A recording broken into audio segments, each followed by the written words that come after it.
మన ప్రభు అయిన యేసు క్రీస్తు నామంలో కూడి వచ్చిన ప్రతి ఒక్కరికి వందనాలు తెలుపుకుంటూ దేవుని యొక్క సన్నిధిలో ఇది మనతో ఏం మాట్లాడుతున్నాడో ఆ మాటలు మనం శ్రద్ధగా ఆలకిద్దామండి. దానియేలు గ్రంథం 12వ అధ్యాయము 3వ వచనాన్ని మనం చదువుకుందాం.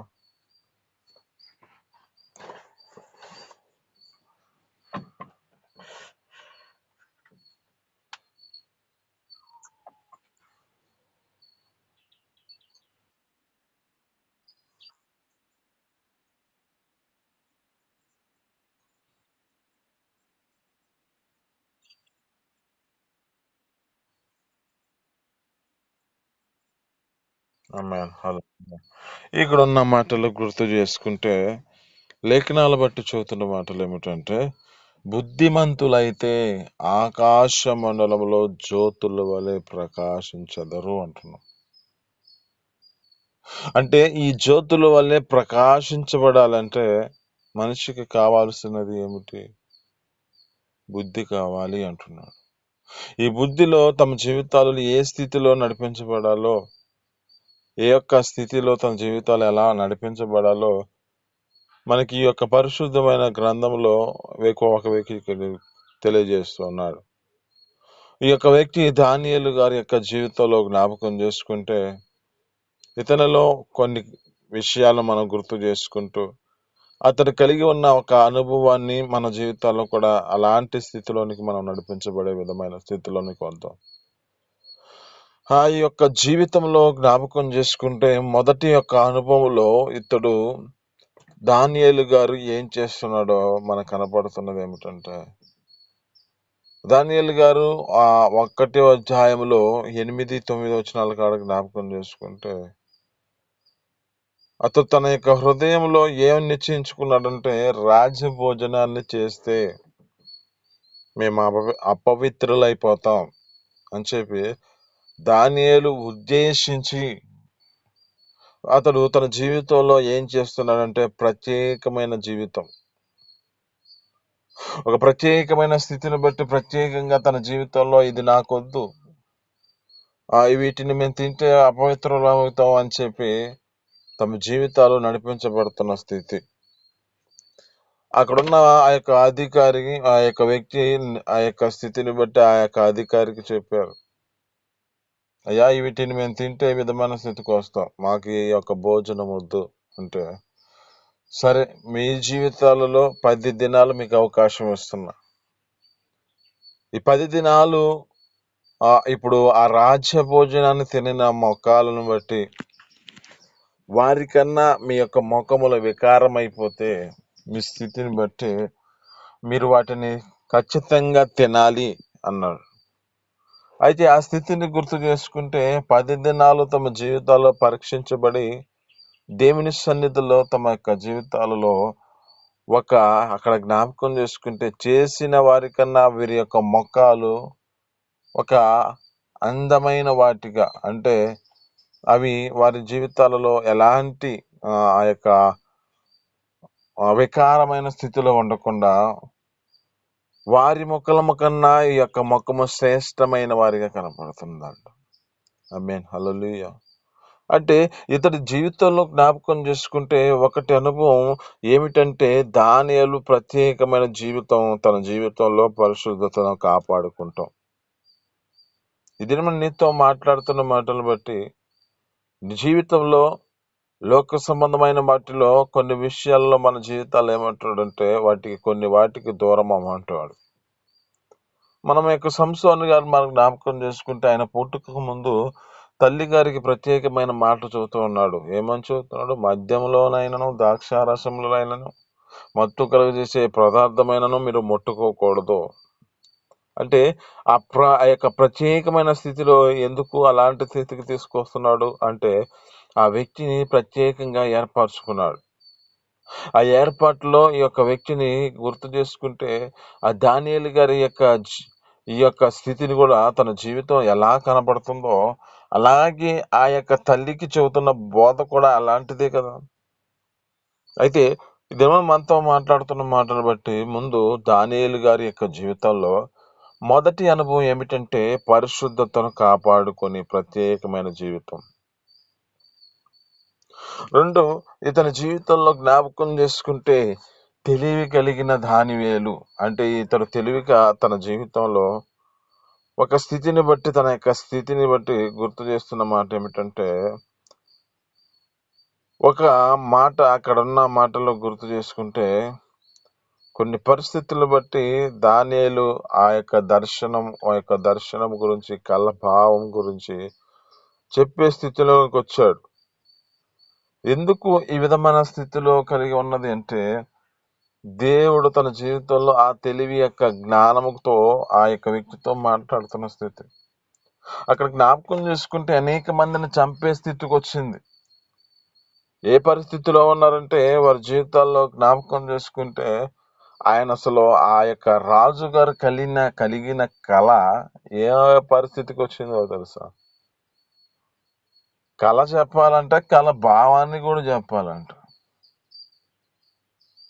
కళ చెబితే గాని కళ భావం చెప్పగలిగిన స్థితిలో ఉంటారు. కానీ ఇక్కడ ఇతను ఏం మాట్లాడుతున్నాడంటే కళ చెప్పాలి, కళ భావం చెప్పాలంటున్నాడు. అంటే ఈ పరిస్థితిలో తన జీవితంలో జ్ఞానము కలిగి దేవుని ద్వారా ఆ యొక్క తెలివి కలిగిన వాడిగా మార్చబడిన వాడై ఆ దర్శనముకు ఏమి ఆ దేవుడు ఎదుట తను ప్రార్థిస్తూ ఆ యొక్క ఏ స్థితిలో ఆ జ్ఞానం కావాలో ఆ జ్ఞానాన్ని తీసుకున్నాడు దేవుడు. అక్కడ అంటాడు ఆ యొక్క వ్యక్తిని జ్ఞాపకం చేసుకుంటే దేవుని యొక్క దూత గల ఆత్మను అనుగ్రహించాలని చదువుకోవాలి. అయితే అతని జీవితంలో జ్ఞాపకం చేసుకుంటే దేవుడితో నడిచిన వాడు కనుక వాడు ఆ యొక్క వ్యక్తి ఆ దేవుని ఎదుట తన జీవితంలో దైవ జ్ఞానాన్ని పొందుకున్న వ్యక్తిగా కనబడుతున్నాడు. ఈ దైవ జ్ఞానం ఏం చేస్తుంది, ఏ విధమైన స్థితిలో ఉన్నదంటే, ఈ జ్ఞానం ఎక్కడి నుంచి వచ్చిందంటే దేవుని యందు ఉన్నాడు కనుకనే, దేవుని యందు తన జీవితంలో భయభక్తులతో నడిపించబడిన వాడిగా ఉన్నాడు కనుకనే దేవుని యందు ఆ సామెతల గ్రంథంలో అంటాడు 9:10 వచనంలో అంటాడు, యెహోవా యందు భయము కలిగిన వారికి యొక్క భయభక్తులతో నడిపించిన వారికి అది యొక్క జ్ఞానమునకు మూలం అంటున్నాడు. ఇతని జీవితంలో జ్ఞాపకం చేసుకుంటే అట్టి జ్ఞానాన్ని యొక్క వ్యక్తి పొందుకొని ఆ యొక్క దర్శనం చూస్తున్నాడు, ఆ యొక్క భావం చూస్తున్నాడు. ఈ దినం మనతో మాట్లాడుతున్న మాటలను బట్టి మన జీవితాల్లో కూడా రెండో అనుభవం ఏమిటంటే తెలివి కలిగిన వారిగా దైవ జ్ఞానమును పొందుకున్న వారిగా మనం మార్చబడాలి. ఆమేన్, హల్లెలూయా. అయితే మూడో అనుభవం అంటే మనం జ్ఞాపకం చేసుకుంటే మూడో అనుభవం ఏమిటంటే ఇతడు ప్రార్థనా పరుడు, ప్రార్థన చేసే వ్యక్తిగా కనబడుతూ ఉంటాడు. సమస్యలు వచ్చినప్పుడే కాదు దేవునికి ప్రార్థన చేసేది, ప్రతిదినాన ప్రార్థించేవాడిగా తన జీవితంలో తన స్థితిని బట్టి అతడు జ్ఞాపకం చేసుకుంటే ఇతడు దేవుని యొక్క సన్నిధిలో ప్రార్థించేవాడిగా కనబడుతున్నాడు. ఇతను ప్రార్థనలో తన జీవితంలో విజయం పొందుకున్న వాడిగా, ప్రార్థనలోనే ఇక్కడ అతడు ప్రార్థన చేసిన ప్రార్థన బట్టి కూడా ఆ దర్శనాన్ని పొందుకున్నాడు కదా. అంటే ఇతనిలో ప్రత్యేకమైన స్థితి ఏమిటంటే ఆ ప్రార్థన లేని ఆ యొక్క జీవితం కలిగిన వాడిగా లేని స్థితి కాదు, కానీ దేవుని ఎదుట తన జీవితంలో ప్రార్థన కలిగి విశ్వాసంతో దేవుని ఎదుట ప్రతి దినమున ప్రార్థించేవాడిగా ఉన్నాడు. అయితే ఈ మూడు అనుభవంలో మనం ఏం చేయబడాలంటే మన జీవితంలో ప్రార్థన ముఖ్యము. ఇక ప్రార్థనే ప్రతి విషయంలో స్థితిగతులను మార్చగలిగిన ప్రార్థన మన జీవితాలలో ఉండాలి. ప్రభువైన యేసుక్రీస్తు ఒక ప్రాంతంలో తన శిష్యులతో ఆయన యొద్దకు ఒక వ్యక్తిని తీసుకొచ్చారు. ఆ శిష్యులు ఏం చేశారంటే ఆ శిష్యులు జ్ఞాపకం చేసుకుంటే దానిని ఆ శిష్యులు ఆ యొక్క కలిగిన ఆ యొక్క మోగదైన ఆ దెయ్యమును పట్టిన వాడు ఒకడు వస్తే అతడికి ఆ యొక్క విడుదల చేయలేని స్థితిలో ఉన్నారు వాళ్ళు. ఆయన తర్వాత ప్రభువైన యేసుక్రీస్తు వచ్చి వారి చేతకాని స్థితిలో ఉన్నప్పుడు వీరిని చూసి అక్కడున్న స్థితిలో ప్రభువైన యేసుక్రీస్తు దాని వలన ఆ యొక్క వ్యక్తికి ఆ జయము నుంచి విడిపించిన వాడిగా కనపడుతున్నాడు. ఎప్పుడైతే విడిపించిన స్థితిని బట్టి శిష్యులు ఆ యొక్క వ్యక్తితో మాట్లాడారు, అయ్యా మా వలన కాలేదు, ఏమైంది పరిస్థితి అని అంటున్నప్పుడు, ఏ విధమైన సమస్య నుంచి విడిపించాలంటే ప్రార్థనే. ఏది విధమైనది సాధ్యపరచడానికి దేవుడు ఏ స్థితిలో ఉన్నాడో దాన్ని బట్టి దేవుని సన్నిధిలో ప్రార్థిస్తేనే సాధ్యము అంటున్నాడు. ఇతనిలో 3 అనుభవం మనం జ్ఞాపకం చేసుకుంటే, ప్రార్థన పరుడైన దానియేలు. లేఖనాల్లో చెబుతున్న మాటలు బట్టి బుద్ధిమంతులైతే పరమునున్న ఆ జ్యోతుల వలె ప్రకాశించెదరు అంటున్నాడు. అంటే ఈ యొక్క బుద్ధి మనిషి జీవితంలో ఎలాంటి అనుభవాల్లో ఉన్నదో కనబడుతుంది. 1 ఒక ప్రత్యేకమైన జీవితం, 2 తెలివి కలిగిన వాడిగా దైవ జ్ఞానాన్ని పొందుకొని జ్ఞానముగా తన జీవితంలో కొంతమందిని రక్షించేవాడిగా మార్చబడ్డాడు అక్కడ.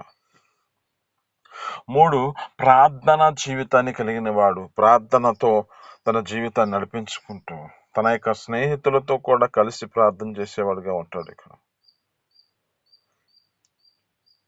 ఈ యొక్క జ్ఞాపకం చేసుకుంటే ఇతను ప్రార్థనలోనే విజయాన్ని పొందుకున్న వ్యక్తిగా కనపడుతూ ఉంటాడు ప్రతి విషయాల్లో.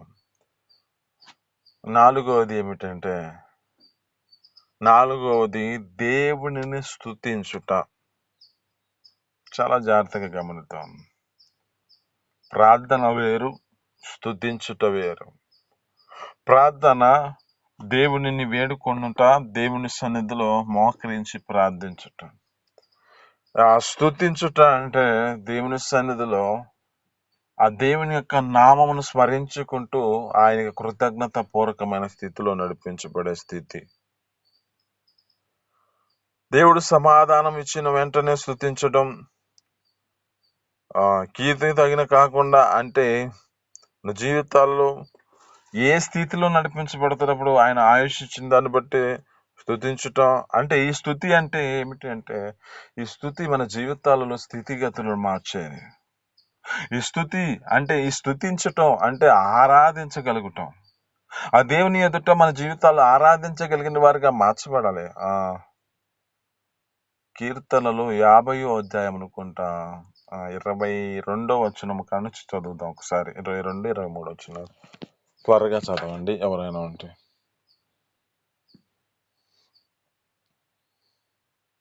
కీర్తనలు 50వ అధ్యాయము 22, 23 వచనాలు.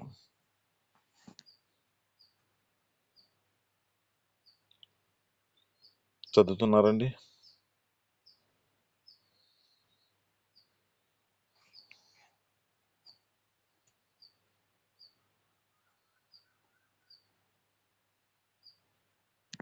ఉన్నారండి?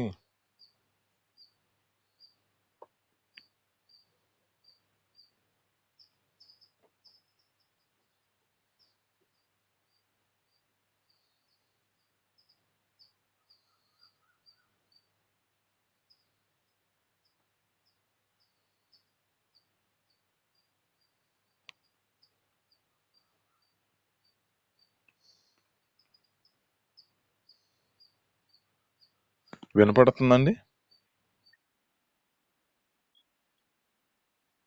22వ వచనం, 23వ వచనం అండి.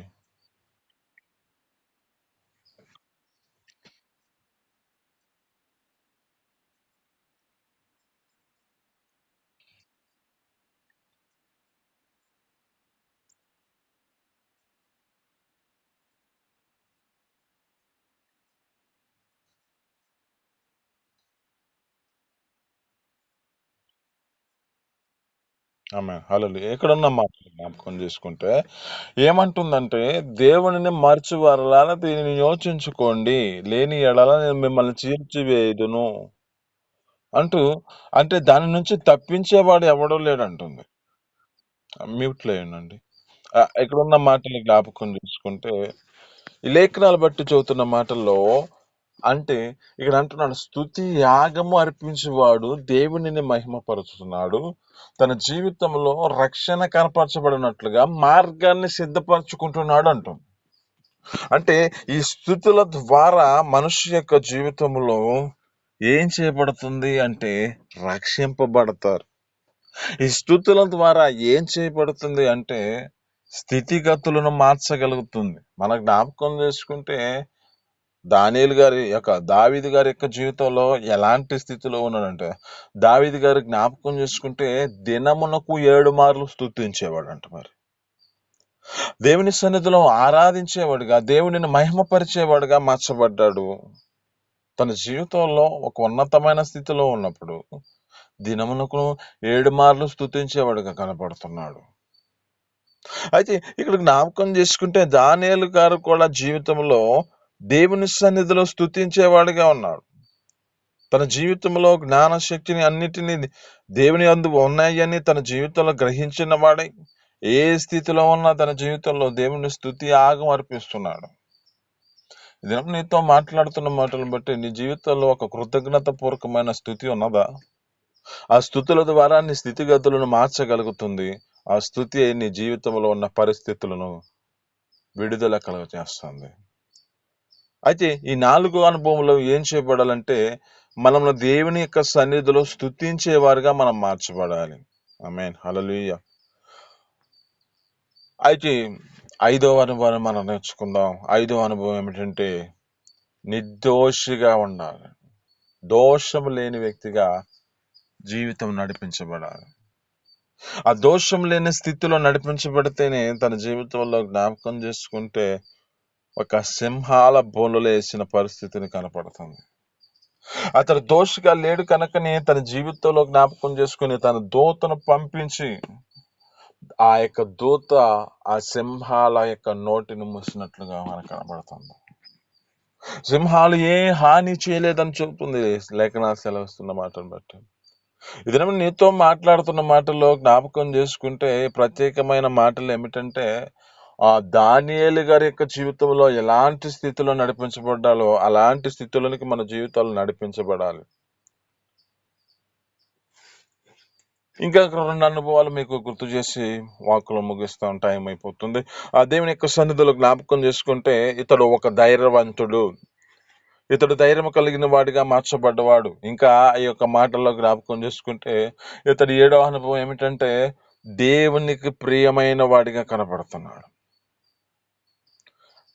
అయితే ఈ యొక్క లేఖనాలు బట్టి మనం నేర్చుకోవాల్సినది ఏమిటంటే లేఖనాలు చదువుతున్న మాటలో బుద్ధిమంతులైతే పరమునకు పోవు ఆ యొక్క పరమునములో ఉన్న ఒక ఏమంటున్నాడు, ఆ జ్యోతులను పోలిన వారిగా మార్చబడి ప్రకాశించెదరు అంటున్నాడు. అలాంటి ప్రకాశవంతమైన వారిగా మార్చబడాలంటే ఈ యొక్క దానియేలు గారి యొక్క జీవితంలో ఎలాంటి అనుభవాలు కలిగి ఉన్నాడో అలాంటి జీవితాన్ని మనం కలిగి ఉందాం. ఒకటి, ప్రత్యేకమైన జీవితం, తన పరిశుద్ధతను కాపాడుకుంటున్నాడు. 2, తన జీవితంలో దైవ జ్ఞానాన్ని పొందుకొని దేవుని యొక్క దర్శనం చూసి ఆ యొక్క దర్శనాన్ని చూసి తన యొక్క కలభావం చెబుతున్నాడు. 3, ప్రార్థనా పరుడు. 4, దేవుణ్ణి స్తుతించేవాడు. 5, నిర్దోషిగా కనపడుతున్నవాడు. 6, ధైర్యవంతుడు. 7, దేవునికి ప్రియుడు. కనుక మన జీవితాల్లో ఎలాంటి స్థితిలో ఉన్నామో గుర్తు చేసుకుంటూ ఆ దేవుని యొక్క సన్నిధిలో మన జీవితాలు దేవునికి అప్పగించుకుందాం. ఈ యొక్క మాటలను బట్టి మనం ఆ పరమణంలో మన యొక్క జీవితాలు ఆ యొక్క ప్రకాశవంతమైన జ్యోతుల వలె మార్చబడదాం. అనేకులని నీతి మార్గం తిప్పేవారిగా మార్చబడి నిరంతరం ప్రకాశించే నక్షత్రం వలె మన జీవితాలు అప్పగించుకుందాం. ఈ మాటలు మీ ఇంటికి దీవించి ఫలించునుగాక. చిన్ని ప్రార్థన. పరిశుద్ధుడ, జీవాధిపతి, ఆశ్చర్యకరుడ, మహోన్నతుడ, నీకు స్తోత్రాలు. మీ అపారమైన ప్రేమ చేత ఈ యొక్క ఉదయకాలం మాతో మాట్లాడిన మాటలు బట్టి నీ స్తోత్రాలు. అయ్యా బుద్ధిమంతులైతే తమ జీవితాల్లో నాతోని పరమునకు పోవు మార్గంలో జ్యోతుల వలె ఉంటారంటున్నాం.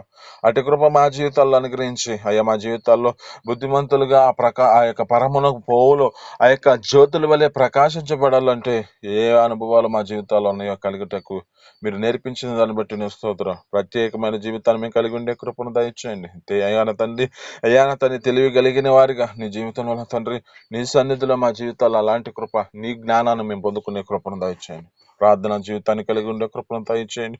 అయ్యా నీ సన్నిధిలో స్తుతించే భాగ్యాన్ని దయచేయండి. నీ సన్నిధిలో నిర్దోషులుగా ఉండే కృపను మాకు దయచేయండి అయ్యా. మీ సన్నిధిలో ధైర్యవంతులుగా మా జీవితాలు నడిపించబడి నీ కొరకు నిలబడే శక్తిని మాకు అనుగ్రహించండి. నీ సన్నిధిలో నా తన నీకు ఇష్టలుగా నీకు ప్రియులుగా మార్చబడే కృపను మాకు దయచేయమని, నీకే మహిమ ఘనత ప్రభావాలు తెచ్చుకోమని యేసు పరిశుద్ధ నామమున అడిగి పొందుకొని చేస్తున్నాను తండ్రి. ఆమేన్.